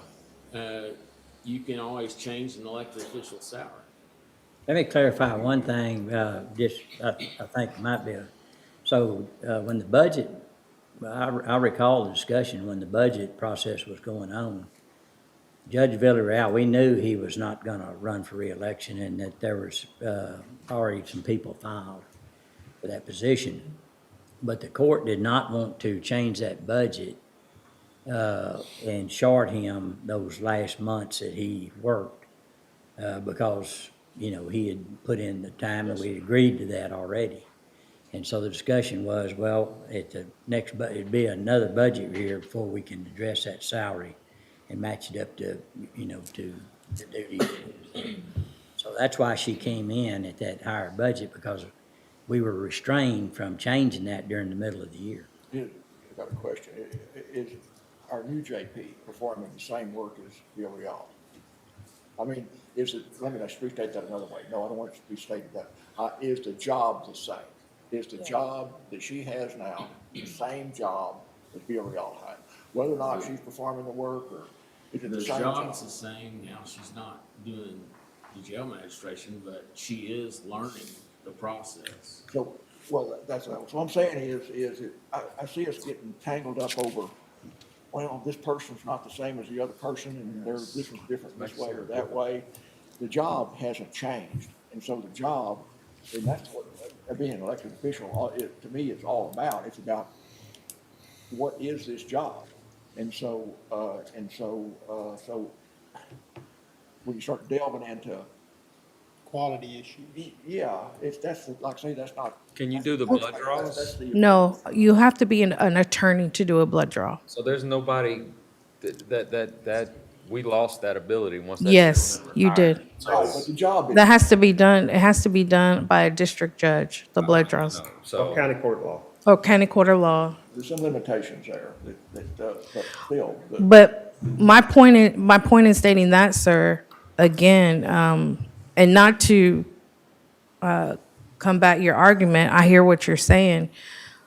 And kind of touching on Judge Lee's point, you're right. We all have the same job. But my rebuttal to that, because of what HR provided to me, it doesn't hold water. Any way you look at it, it just doesn't hold. The reason being because you have 6 JPs, or you have 4 JPs not magistrating, and they haven't magistrated since 2017. To my point is, they never received a decrease for not performing that duty. I have been performing this duty now for 7 months. I'm in my 8th month. Again, I have been going to training practically every month. My chief clerk can testify to that. I've been doing webinars to learn my role, and again, calling on the other judges for education and mentorship. Again, they've all been great. They've all been pleasant. I was made aware that a salary decrease was going to be proposed, but when I began to do research on it, because I thought, well, maybe this is what the county does. Maybe the newly elected officials come in and they get a decrease for being new. But I wrote the grievance letter to oppose it and to maintain my $75,098 salary, because no JP since 2015, appointed or elected, has gotten a salary decrease. And you can tell me that it's based on this chart that HR rolled up, but it doesn't hold water. Because if you're comparing me to the other JPs in the county, based on what HR is telling you, it's skewed because of our areas. Yes. Okay. So you just admitted that you knew that there was gonna be a proposed budget, deficit, right? Yes, Or when I met reduction. with Okay. Mr. Dixon and So Mr. Felton, you when were I. aware that you were coming into a higher salary. So I'd like to make a motion that I'll do the same. We go back to that section D of this, because you knew you were coming into as a newly elected. This gentleman, sir, how long were you in, Been in office since 2015. 15. So right now, currently, you're making just as much as we voted on for him as a newly elected, right? So, again, I've come kind of old school structure. You start off as an apprentice, you work your way up to journeyman and master, right? So the fact that regardless of your carrot on Sunday and celery on Tuesday, you make as much as that gentleman right there. So I would like to state the motion that we don't drop her down, but we don't give her the 3.5. We keep her at 75,098 for this budget. Is there anybody that can go? Hold on, well, okay, you got a second. Well, actually, you're right. Go The ahead. 3.5. 3.5 is not in our Commissioner's control. report. Yeah, that's, Okay, 3.5 is so automatic. we can set a number. We set a number for this gentleman here. We can set a number here. I would like to say something before we do that. So you said that you have been doing the magistrate. No, currently, no. Okay, you're learning. I'm learning. Mhm. Okay, never mind, sorry. So it meets her point of not reducing her, which optics is bad, but it also doesn't reward her for being brand new and getting more than the gentleman that's been doing this since 15. Yeah. So if 75,098, that's the number that I think would be a fair number, that you loophole, because we via Real, we did say, hey, sir, we appreciate your service and we're not gonna lower you down for the last 3 months. And she walked into that because y'all were doing him a favor. So she kind of got the benefit of that, and we're gonna have to swallow that come tax time. My money is coming out because I understand, the guy did great work, I'm sure. He did. And there's no disputing that. And she walked into a lucky situation, but as a taxpayer, I'm having to swallow because we did a favor for a gentleman that we knew, and she knew she was walking in and having to take lower compensation eventually. Okay. So this is my compromise. It was after I was elected. I understand that, Yeah. but I'll meet you halfway. Okay, so, and do you second that? Well, the thing is that we didn't actually address her request. That's what I was noticing. I mean, we jumped ahead, so I don't know how you handle that, whether we need to address her request or And when not. we get a second nailed down, then I'll let public Well, yeah, I'll comment. second that motion, but I don't know if it's. 75,098. Can you go back after a motion was seconded? Well, I don't know. Open for If that's It's the open motion, discussion. Her salary Damn. is, she's just asking for the current salary to be kept. My number is that without an increase. So she just, if it's already second motion, and now. I'm trying to clarify the motion and be sure the second, it understands clarification. So my number is not a dime, a penny above 75098. So we can talk about COLA and compensation and fractional math and all of that. My number is, if we vote to the number 6 and we all raise our hands and we get enough of a motion for 75098, that's the number for me. I second. And if you second that, is there enough? Can we go ahead and carry No, a vote? No, because we need to have public All comment. right, let's have more. Anybody? All right, there's a gentleman raised his hand right there. If you could come up to the microphone, introduce yourself, address. Thank you for hearing our comments. My name is Bruce Allen. I live at 8924 Gladedale in Woodway Drive. And if you could indulge me just a little bit, on the policy side, I know you're not debating policy, but as a voter, I really feel it's unfair to the people that voted for her to be lowering her salary. And I think like this, 7 of the 8 other counties, policy-wise, just like the gentleman said, it's a job, it's a structure. People do different things, they develop and they grow across their career, that's expected. So there should be one set salary, period, for this job. We've all worked jobs. I have to tell you, I retired after 30 years doing way more than my job required me to do because I was committed to doing it.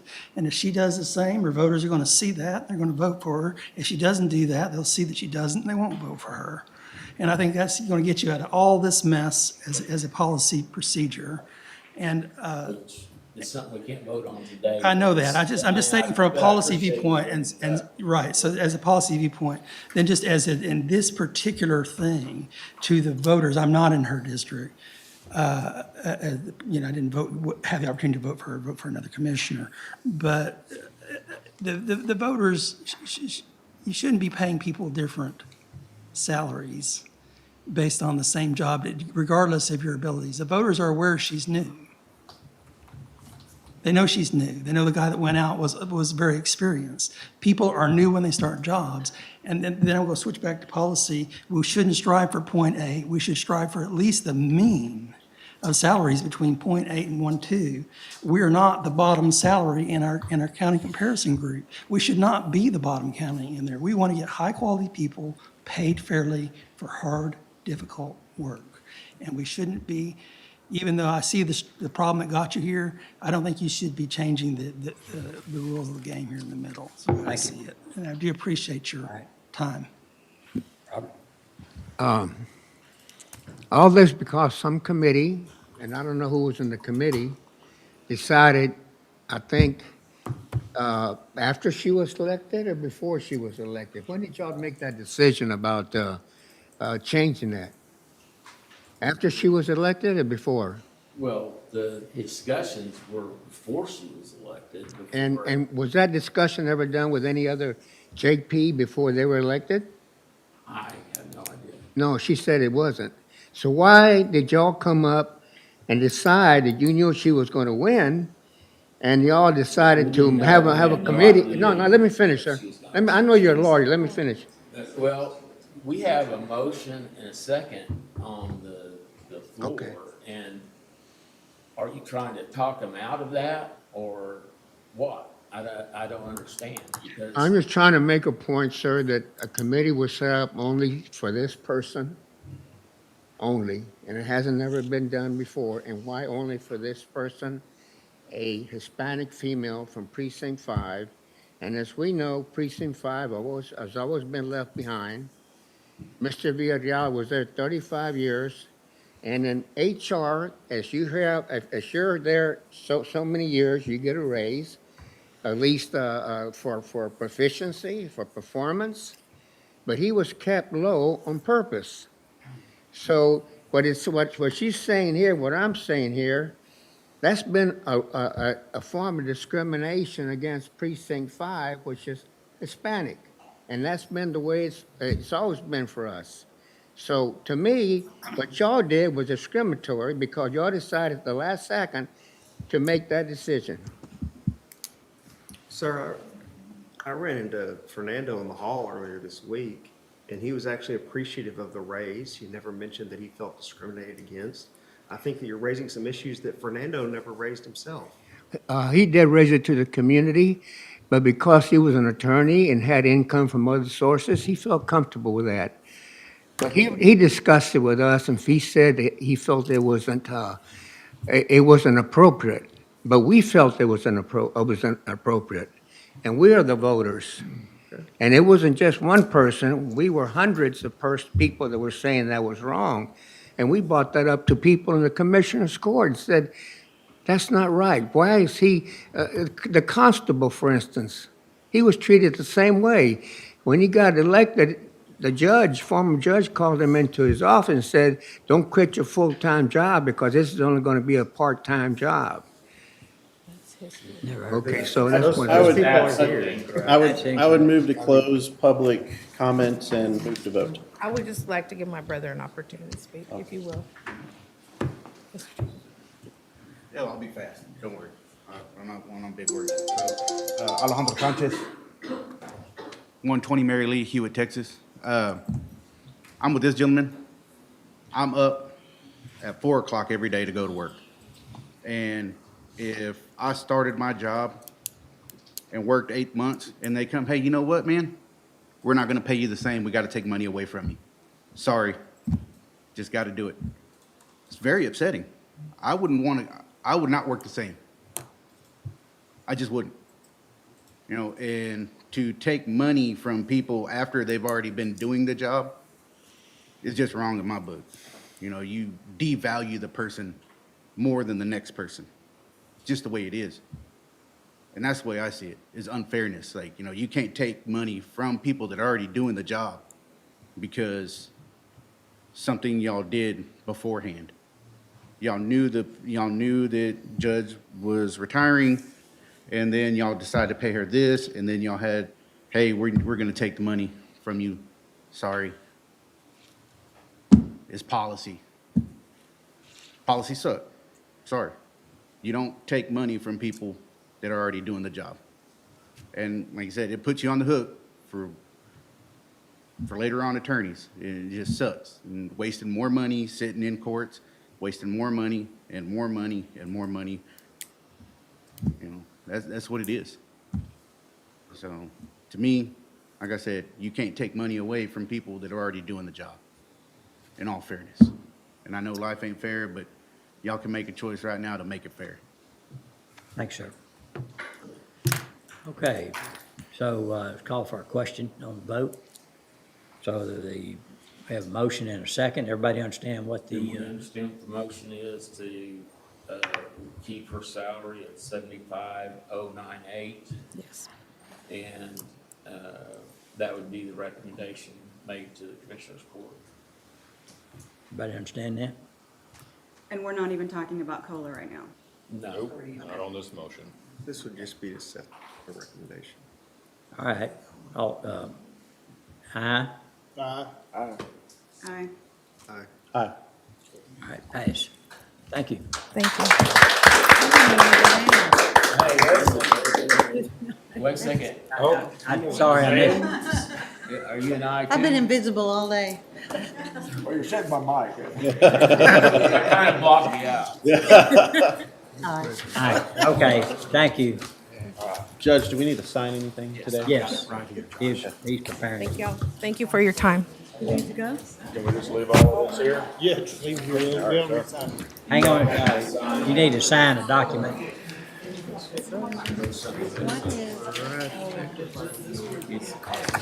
This thing's still stinking. Nice to meet you. Okay. Looks ugly now. I got a letter. Went upstairs and I was in the committee. Yeah, we, Take it down, pass it around. like 6 court building. I was like, I don't know which way to go. Judge, Well, now you know, so. Judge, I'm doing, so we can. Pardon me? Adjourn. All right, let's, we are currently adjourned.